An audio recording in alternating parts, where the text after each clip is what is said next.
The silent approach. Captain Maya Rodriguez stood motionless on the bridge of the TSS Shadow Walker, her dark eyes fixed on the holographic display showing an impossible sight. 12 massive vessels, each larger than anything humanity had ever built, hung in the darkness of space just beyond Jupiter's orbit. Their crystalline structures pulsed with an otherworldly energy that defied conventional physics. Thermal signatures are minimal, but quantum readings are off the charts, Lieutenant Sarah Chen whispered, her fingers dancing across the sensor controls. They're trying to stay hidden, but their technology operates on completely different principles than ours. Maya nodded slowly, careful not to make any sudden movements despite knowing the alien vessels couldn't possibly detect their presence. The Shadow Walker represented humanity's greatest achievement in stealth technology. A ship that didn't just avoid detection, but actively bent probability itself to ensure it remained unnoticed. "How many troops?" Maya asked, her voice barely audible above the ship's near-silent systems. "Conservative estimate. 20,000 per vessel. But the bio readings." Sarah paused, double-checking her instruments. "They're not like anything we've seen before. Their biology seems to operate on a quantum level." Commander James Harrison, Maya's second in command, approached with a tablet displaying detailed scans of the alien fleet. "They're positioning themselves for a full orbital insertion. Classic invasion formation, but with technology that makes our best systems look like stone tools." Maya allowed herself a small smile. That's what they're meant to think. She turned to face her crew, each member chosen specifically for this mission. Humanity learned long ago that appearing weak when you are strong provides the greatest advantage. While the rest of the world built bigger ships and stronger weapons, we poured our resources into understanding the fundamental nature of reality itself. The Shadow Walker's quantum core hummed almost imperceptibly as it maintained their probability shield. The alien sensors would see exactly what they expected to see: empty space and a primitive civilization barely capable of reaching its own moon.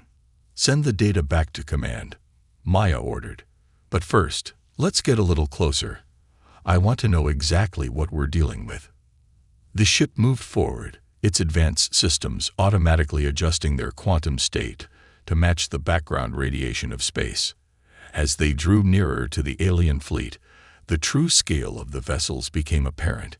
Each ship was a city unto itself, a crystalline fortress designed to project power and intimidate. "They're transmitting something," Sarah reported suddenly. It's a message to Earth." "Let's hear it," Maya commanded, her expression neutral despite the gravity of the moment. The bridge speakers crackled with a sound that seemed to bypass their ears and speak directly to their minds. "People of Earth," the message began, translated in real time by their AI systems, "we are the Crystalline Collective. Your world has been chosen for ascension. Prepare for integration." "Well," James muttered, "at least they're polite about their invasion plans." Maya studied the tactical display, her mind already formulating possibilities. The aliens clearly expected no meaningful resistance, which meant they hadn't bothered to look too closely at Earth's recent technological developments. Their arrogance would be their undoing. "Sarah, analyze their shield harmonics." "James, I want a complete tactical breakdown of their fleet formation. The collective is about to learn that humanity's greatest strength isn't in our weapons or our ships." She paused, watching as the massive alien vessels continued their slow advance toward Earth. "It's in our ability to turn an enemy's strength into their greatest weakness." As the Shadow Walker gathered intelligence that would prove crucial in the coming conflict, Maya reflected on the irony of the situation. The aliens had come to elevate humanity, never suspecting that humans had already transcended traditional technological development in ways the collective couldn't comprehend. The real question wasn't whether humanity could defend itself. It was how to do so while minimizing the loss of life on both sides. Because despite their apparent aggression, the collective might still have something valuable to teach humanity. And humanity, Maya knew, had quite a few lessons of its own to share. "Send a tight beam transmission to command," Maya ordered. Message begins. Operation Looking Glass is a go. The stage is set. Time to show our visitors why humanity's greatest victories have always come when we were supposedly outmatched. The Deception Protocol. The war room beneath Geneva hummed with activity as holographic displays showed the approaching crystalline collective fleet. Admiral Helena Chen, Earth Defense Command's Strategic Operations Director, studied the real-time feed from the Shadow Walker with a mixture of concern and anticipation. Their technology is impressive, she admitted, addressing the gathered military and scientific leaders. But they've made one critical mistake. They think they're dealing with a primitive species barely capable of spaceflight. Dr. Marcus Wong, head of the Quantum Deception Division, stepped forward. His team had spent the last decade developing technology that didn't just hide humanity's capabilities, but actively projected false information. The probability mirrors are ready, Admiral. We can make their sensors see exactly what we want them to see. Helena nodded, her eyes tracking the movement of the alien vessels. Captain Rodriguez's data had confirmed their initial assumptions. The collective relied heavily on quantum-based scanning technology, believing it impossible to fool. They were about to learn otherwise. Begin Operation Phantom Echo, Helena commanded. Across Earth's orbit, hundreds of hidden satellites activated, each one generating precise quantum interference patterns. To the collective's advanced sensors, Earth would appear to have exactly the level of technology they expected. Nothing more, nothing less. Status of the defense fleet, Helena asked, turning to Fleet Commander Rajesh Patel. All ships are in position, running silent under quantum camouflage, Rajesh reported. The collective won't detect them until it's too late, though I still think we should strike now, before they get any closer. Helena shook her head. Patience, Commander. We need them to commit fully to their invasion plan. The more resources they bring into the system, the more effective our counterstrike will be. On the main display, the alien fleet continued its advance, completely unaware of the web of deception being woven around them. Their crystalline ships sparkled in the sunlight, a beautiful but ominous sight. Message incoming from the collective, an officer announced. They're demanding Earth's immediate surrender and integration into their society. Send the response we prepared, Helena ordered. The message they transmitted back was carefully crafted to appear both primitive and defiant. Exactly what the collective would expect from a less advanced civilization. Dr. Wong monitored the quantum interference patterns carefully. They're scanning major population centers, military installations. Everything is reading exactly as we planned. They think our most advanced weapons are chemical rockets and nuclear devices. Hours passed as the collective positioned their fleet for what they believed would be a swift and overwhelming show of force. They had no way of knowing that every move they made was being carefully orchestrated by humanity's quantum deception systems. Captain Rodriguez reports the Shadow Walker has mapped their entire command and control network, Rajesh announced. We can predict their communications paths with 99.9% accuracy. Helena allowed herself a small smile. Begin Phase 2. Let's show them our first primitive attempt at defense. Across the globe, pre-positioned conventional military forces began mobilizing. To the collective sensors, it would appear as though humanity was scrambling to mount a desperate, doomed defense using outdated technology. They're launching their first wave of ships, Dr. Wong reported. Exactly as predicted. They're sending minimal forces, believing our defenses will crumble immediately. Helena watched as the alien vessels descended toward Earth's atmosphere. Activate the orbital defense grid, low power only. Make it look good, but not too good. Ancient missile systems, long since converted into sophisticated decoys, launched their payloads. The collected ships easily deflected these attacks, exactly as planned. Their confidence would grow with each successful defense. They're transmitting again, the communications officer reported.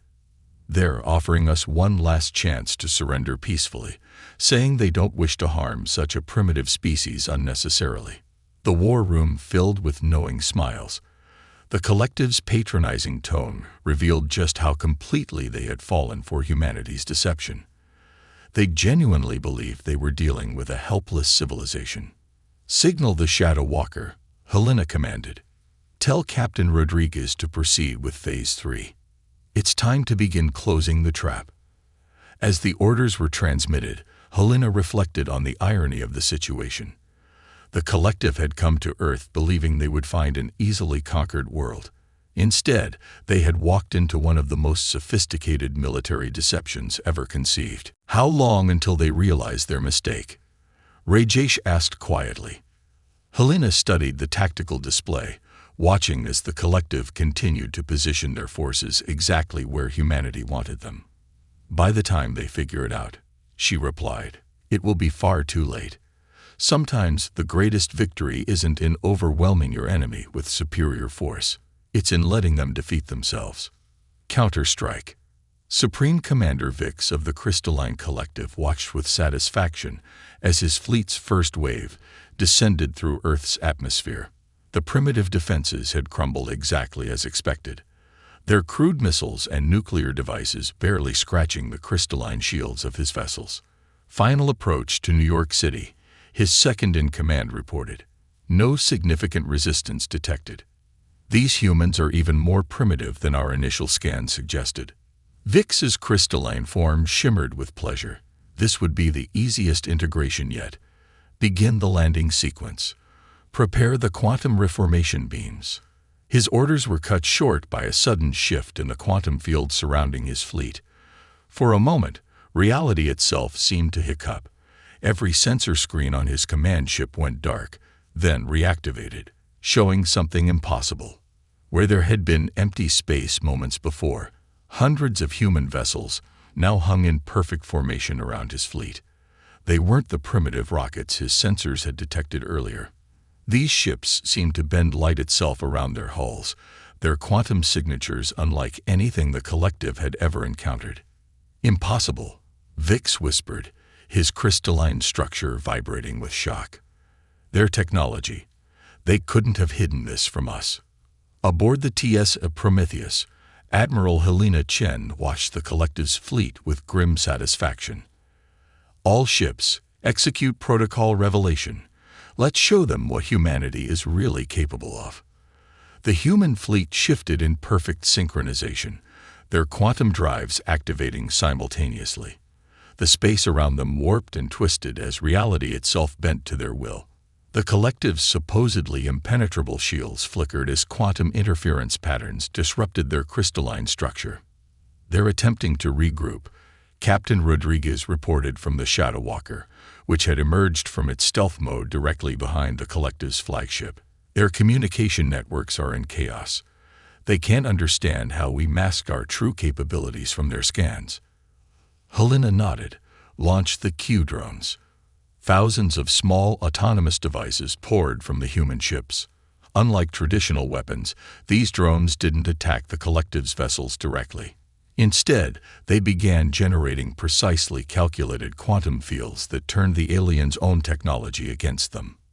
Aboard his flagship, Vix watched in horror as his fleet's crystalline structures began resonating at frequencies he thought impossible to achieve. How are they doing this? Their civilization was supposed to be centuries behind us. "Supreme Commander," his science officer called out, panic evident in his harmonic voice. "The humans, they're not using conventional technology. They've somehow weaponized quantum probability itself." The truth dawned on Vix too late. Every scan, every observation, every piece of intelligence they'd gathered about Earth had been exactly what the humans wanted them to see. They hadn't been dealing with a primitive species, they'd been playing into an elaborate trap. "All ships, emergency retreat," Vix ordered, but as his fleet attempted to engage their faster-than-light drives, they discovered another nasty surprise. The humans had saturated the entire region with quantum interference fields, making conventional FTL travel impossible. Helena's voice echoed through every communication channel on the collective's network. "Your ships are now trapped in a quantum probability loop of our design. Every attempt to escape will only tighten the field. We suggest you power down your weapons and prepare for negotiations. The Collective's mighty fleet, which had arrived expecting an easy conquest, now found itself completely immobilized by technology they hadn't even believed possible. Their crystalline ships, so impressive and intimidating, hung helpless in space as human vessels maintained the quantum containment field around them. How? Vix demanded over the command channel.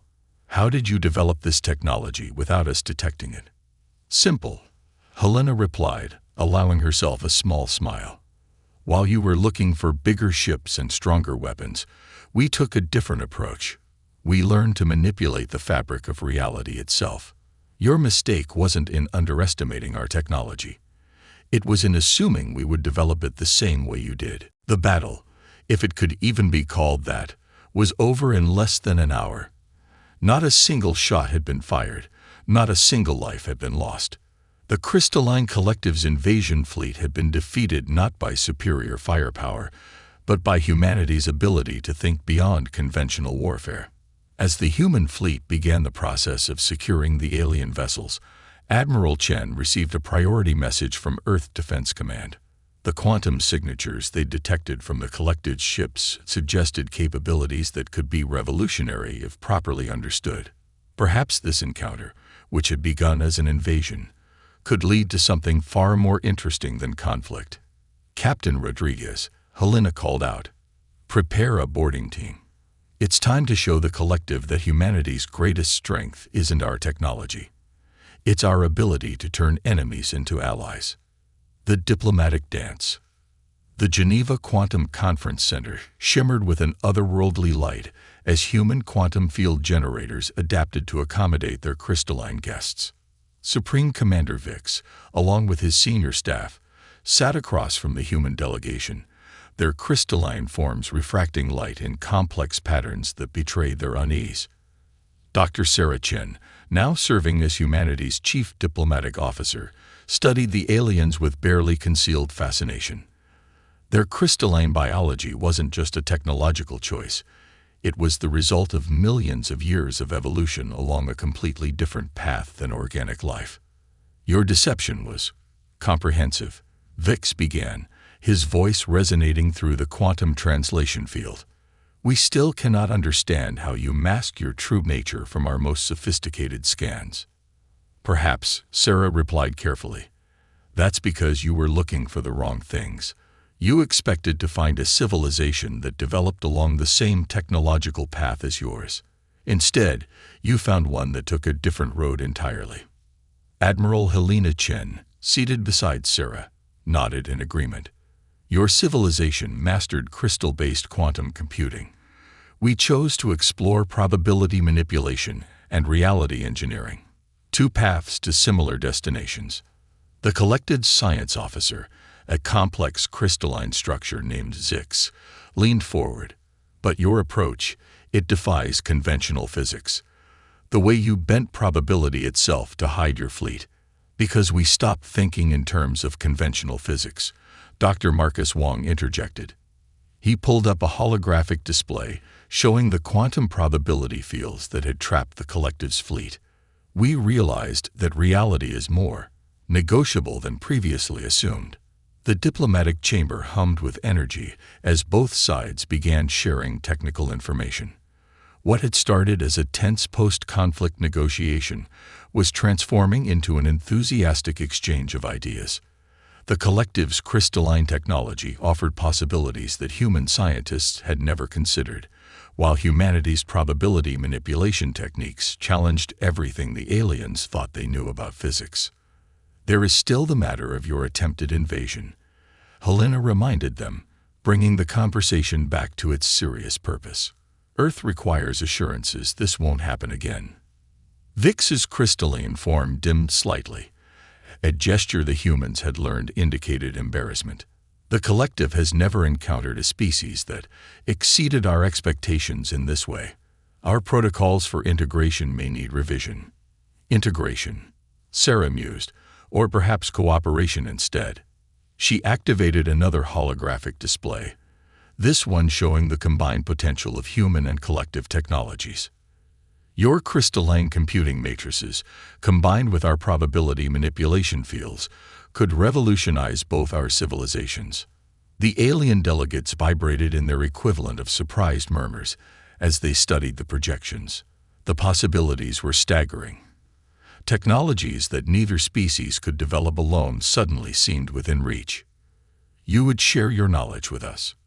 Zix asked, genuine surprise resonating through the translation field. After we attempted to conquer your world, humanity has learned some hard lessons about the futility of holding grudges, Sarah explained.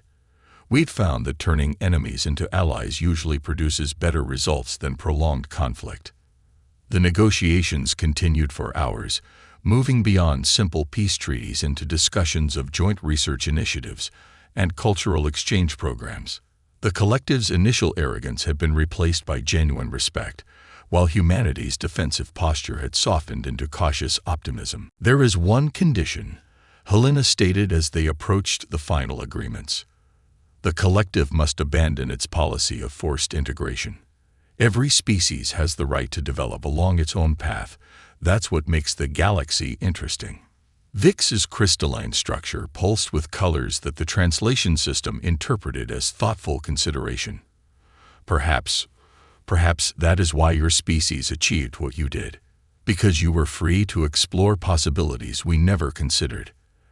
As the day drew to a close, both delegations stood before a document that would reshape the balance of power in the galaxy. The Treaty of Geneva didn't just establish peace between humans and the collective. It created a framework for genuine cooperation between two radically different approaches to civilization. Your species has taught us something valuable, Vix admitted as the final signatures were recorded. True strength lies not in overwhelming force or technological superiority, but in the ability to adapt and learn from those who are different from us. Sarah smiled. That's the most human thing I've ever heard a crystalline being say. The room filled with the strange harmonics of alien laughter, bridging the gap between two species that had met as enemies but were parting as partners in exploration. As the collective delegation prepared to return to their ships, no longer trapped by quantum fields but free to come and go as allies, Admiral Chen turned to Dr. Wang. Begin dismantling the probability mirrors, she ordered. It's time we showed our new friends what Earth really looks like. Evolution's edge. 1 year after the Treaty of Geneva, the Sol system had transformed. The combined space station, Convergence, orbited Earth's moon, its crystalline structures seamlessly merged with human quantum architecture. Inside, Dr. Sarah Chen watched as human scientists worked alongside their collective counterparts, each learning from the other's radically different approach to technology. The quantum crystal hybrid drive is ready for testing, Captain Maya Rodriguez announced, her holographic projection shimmering in the station's command center. The Shadow Walker had been upgraded with collective technology, while maintaining its revolutionary stealth systems.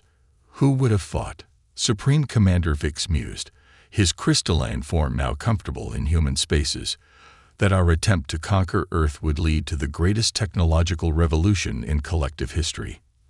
The station's quantum displays showed feeds from across known space. Other species, once intimidated by the collective's technological superiority, were now engaging in open dialogue with both humans and the collective. The forced integration policy had been replaced with a program of voluntary cooperation and technological exchange. Long-range sensors detecting something interesting. Lieutenant Chen reported from her station. Unknown signatures at the edge of charted space. They don't match any known species. Sarah and Vix exchanged glances. A year ago, such a discovery would have triggered an immediate collective response, probably another attempted integration. Now, the joint human collective exploration fleet prepared for first contact with a very different approach. Launch the diplomatic probes, Sarah ordered. The new devices, combining human probability manipulation with collective crystal technology, could project peaceful intentions across vast distances. Let's introduce ourselves properly this time. Admiral Helena Chen, watching from Earth Command, smiled at the irony. Humanity's greatest victory hadn't been defeating the collective, It had been showing them a better way to interact with other civilizations. The quantum probability fields that had once hidden Earth's true nature now served to facilitate understanding between species. "We're receiving a response," Maya reported from the Shadow Walker, now leading the exploration fleet. "The unknown species. They're using technology we've never seen before. Not crystal-based, not quantum probability. Something entirely new." "Perfect." Vex's crystalline form pulsed with excitement. Another path to explore, another perspective to understand. The convergence station adjusted its orbit slightly, its hybrid systems automatically optimizing for the upcoming first contact. Human probability engineers worked alongside collective crystal architects, preparing to welcome yet another unique approach to understanding the universe. "You know," Sarah said to Vix as they watched the preparations, "there was a time when both our species thought we had reached the pinnacle of technological evolution, that there was only one correct path to advancement." "A dangerous assumption," Vix agreed, his structure reflecting patterns of thoughtful appreciation. "Each new species we encounter shows us another way to perceive reality. The true power lies not in believing we have all the answers, but in remaining open to new questions." The station's quantum crystal core hummed with energy as it processed data from the approaching alien ships. Each analysis revealed new possibilities, new ways of thinking about the fundamental nature of existence. The hybrid technology, impossible just a year ago, now seemed like only the beginning. "First contact fleet is assembled," Maya reported. The Shadow Walker led a formation of ships that represented the best of both human and collective engineering. "Ready to proceed on your command." Sarah looked at the tactical display, remembering how different things had been during their own first contact. The collective had arrived as conquerors, believing their way was the only way. Now they approached new civilizations as equals, eager to learn rather than subjugate. "Send the greeting message we prepared," she ordered. "Let's show them what's possible when different species work together instead of against each other." As the joint fleet moved toward their encounter with the unknown, Earth's quantum probability field shifted subtly. No longer hiding humanity's true nature, it now served as a beacon of invitation. The message was clear. Here was a place where different paths to evolution could converge and create something greater than the sum of their parts. "You humans have an expression," Vix said, watching the fleet depart, "about how the journey matters more than the destination." "We do," Sarah agreed. "Though I think in this case, both are equally important. We're not just exploring space anymore. We're exploring the very nature of civilization itself." The convergence station continued its eternal dance around the moon, its hybrid systems a testament to what was possible when species chose cooperation over conquest. As humanity and the collective prepared to meet their next challenge together, one thing was certain. The galaxy would never be the same again, and somewhere in the vast expanse of space, other civilizations were about to learn what humans had taught the collective. That true strength lies not in technological superiority, but in the wisdom to learn from those who are different from ourselves.